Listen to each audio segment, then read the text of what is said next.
After wandering around the entire block, I finally asked enough people to find out that it was on the entrance that I knocked on earlier.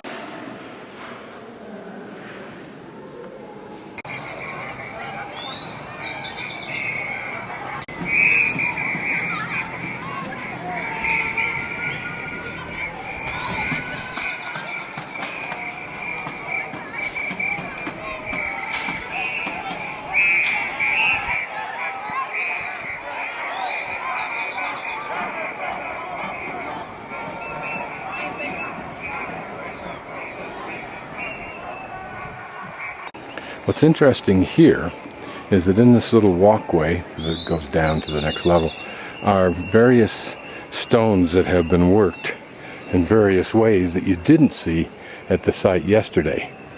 Perhaps for two reasons. One, these are the remains of the decorative or most interesting stones, or functional stones, that were brought down here to be used in the various buildings the Spanish decided to put up. Looking at these two, you can see that they're used for some kind of water runoff. And there are many of these stones right here with this same size cutout. For what reason, I don't know. Probably another water aqueduct, or maybe something that held a slab of rock. This almost looks like a large railroad spike. And notice this one is curved. It has a water runoff device, but it also is flanged at the front. And notice how heavily eroded it is, indicating some kind of softer kind of volcanic rock. Here's a particularly interesting piece of stone that looks like it must have had more significance than just simply some little piece of function, like to hold a stick. It almost looks like it's an axle, but I don't think they had the wheel, although the Spanish did. There's a hole all the way through. Who knows? Here another one. And then a stone that looks like it would have been on the side of a wall, maybe at the top. This one, a hollowed out box with two holes, maybe some kind of sink or waterway for some kind of piping. And is this the facsimile of a house or of a lantern? Here's a close-up of a fairly sizable chunk of wall. Not the same size stones that were used at the ruins yesterday, but the same idea of terracing.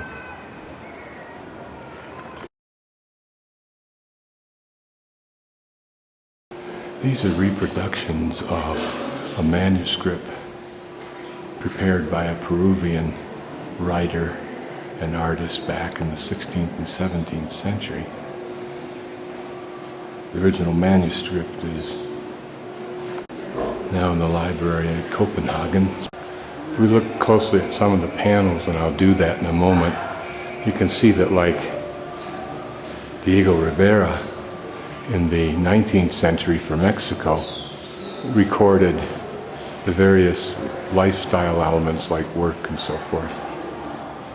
Principally it was a calendar, so on the left is March, and somehow that's a calendar ritual, but somehow the icons in there would suggest to a knowledgeable person rituals. There, fire on the right.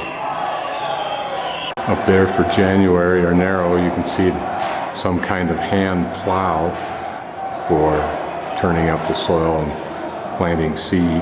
It looks like they're planting seed. A woman in the back probably carrying a basket full of raw seed. Here perhaps in October, a shaman blessing the new seedlings. Various icons of little animals indicating something. Here the harvest being stored.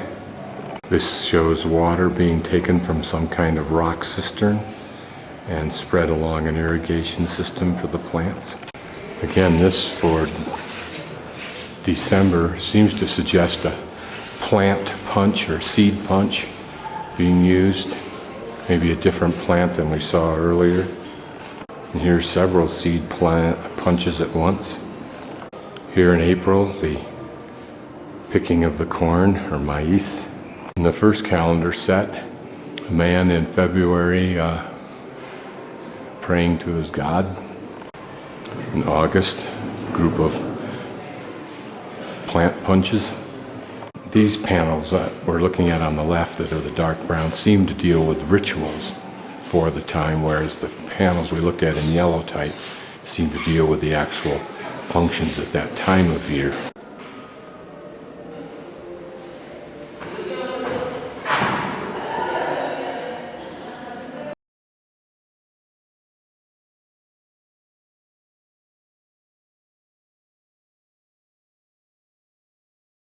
These next three panels apparently represent three different styles of Inca masonry.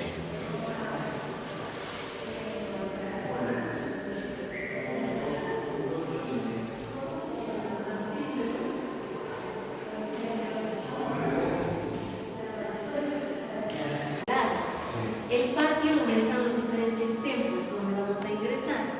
A este otro patio no se puede ingresar, es zona restringida. Ahí donde exacto los padres de la comunidad, ¿no? Actualmente está incluyendo. Eso tiene su cancha deportiva, ¿no? Porque chicos que se están preparando para el futuro ser también sacerdotes, ¿no? Jovencitos. Está bien, sí. ¿Alguna vez alguna orden? This was a ceremonial center in between these large rooms. The three holes at the bottom were felt to be important in that they transferred sound from the streets into this area. Perhaps that was some kind of a altar, and then the niches there for putting various symbols or icons. Been inside these rooms. Notice that at one time they had some mechanism for door closers because there's these little holes on either side.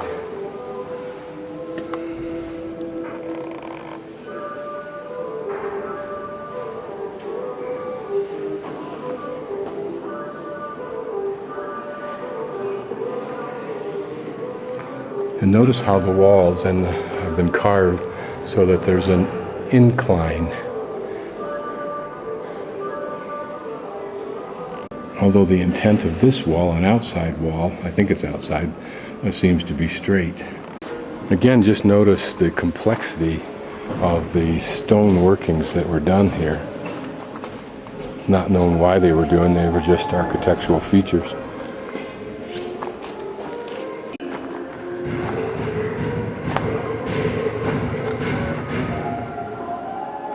Notice how intricate this is, allowing the passage of fluids back and forth somehow.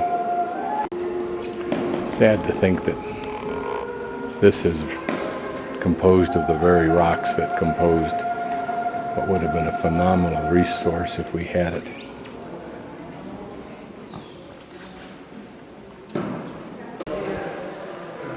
Closer look at these walls. Notice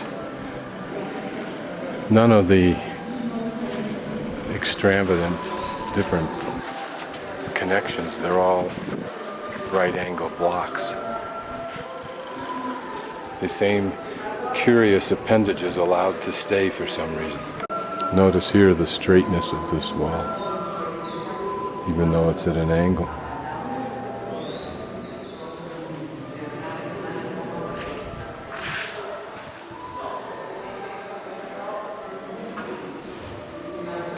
This painting represents the connection of all of the various religious sites in this area that were revered, but centered on the Qorikancha, the site we're at right now.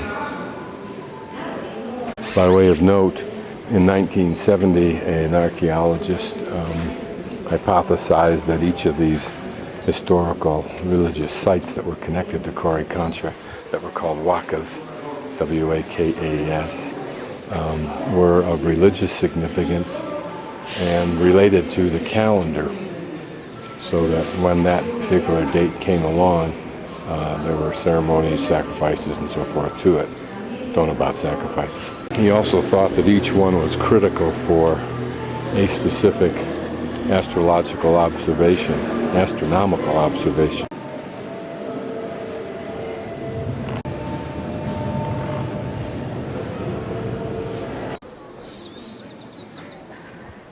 Two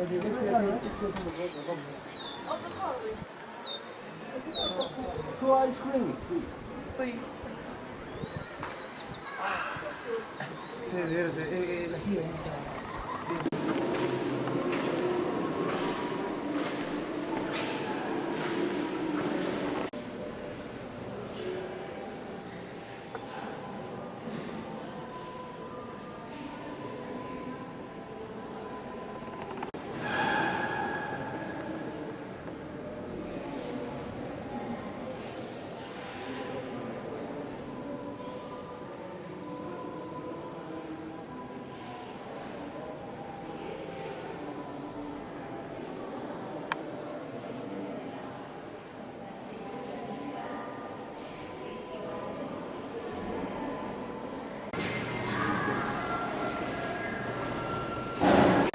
This is apparently a Inca ceremonial niche. You can see the outstanding rock work, some of it alluding to some of the pieces we've seen before. Why the Spanish allowed this to exist, probably because it took too much effort to tear it down. Here are examples of 14-sided stone.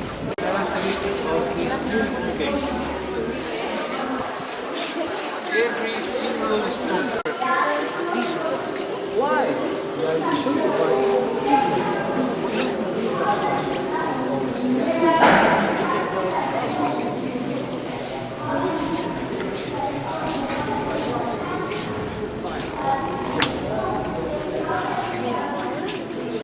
This walkway is apparently original Inca, using the small pebbles.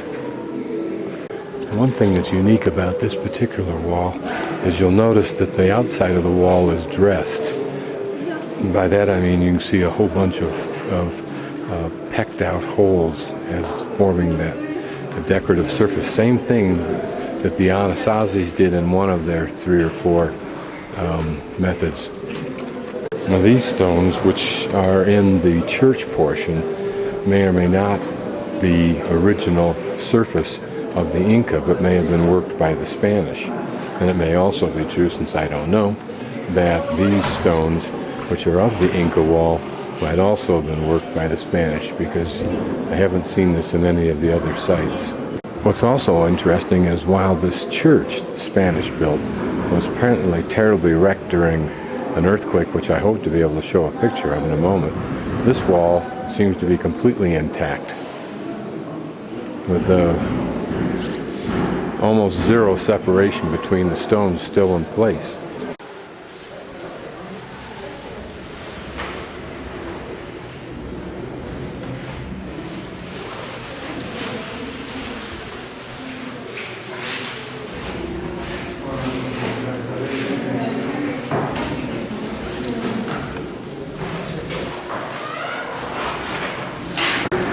This is part of a wall, Inca wall, that was destroyed by the Spanish. But what I find interesting about it is it gives proof to the idea that I spoke of yesterday at the other ruins, that even though these lines would never be seen where the juncture of these stones are, they were perfectly done nevertheless. Slight little gap there. But that commitment to a quality that will never be seen is, to me, extremely interesting.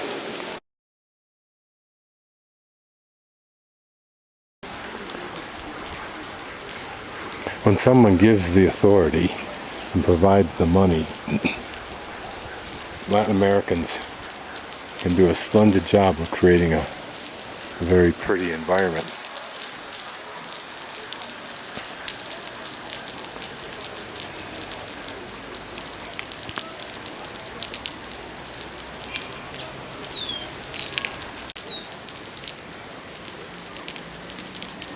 Strikingly beautiful flowers.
sitting in the rain on a rock that was warmed by the sun, I noticed that this original Inca wall was two-sided. Usually there's a filler in between in most constructions, but here it's not, so that all of the sides apparently were dressed.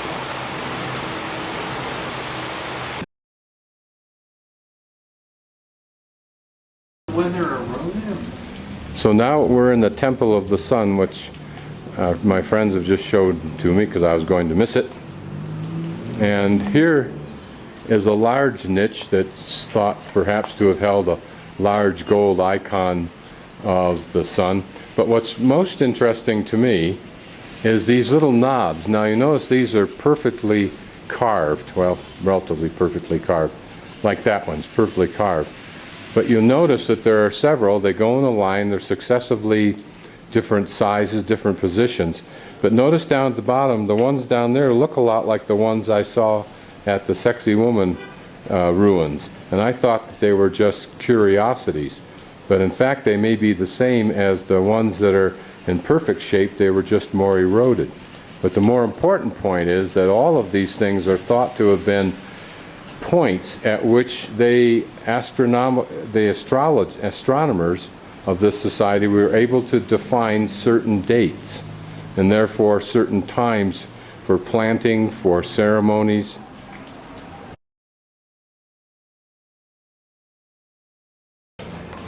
In this narrow street are apparently two examples of original Inca walls.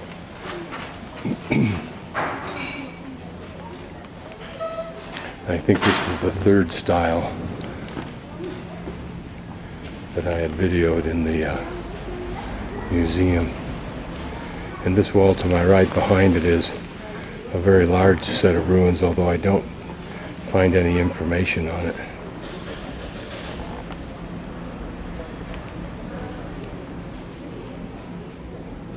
There are only windows by which we'll be able to view it. Let's say I don't know what these ruins are, except that they're earlier ones, or what they were used for.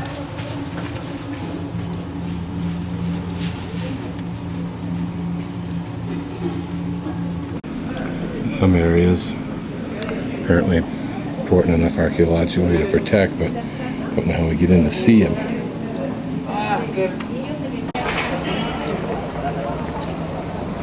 I can imagine that this whole area was completely covered with similar kinds of structures, whether they were related to the city or not, I don't know. Whether some were the residences of important people, perhaps. Here are columns, and my guess is that these were probably from the classical period of the Spanish. It looks like a complete one behind those stairs. It looks like it's supposed to be a museum of some sort, but for some reason, not open.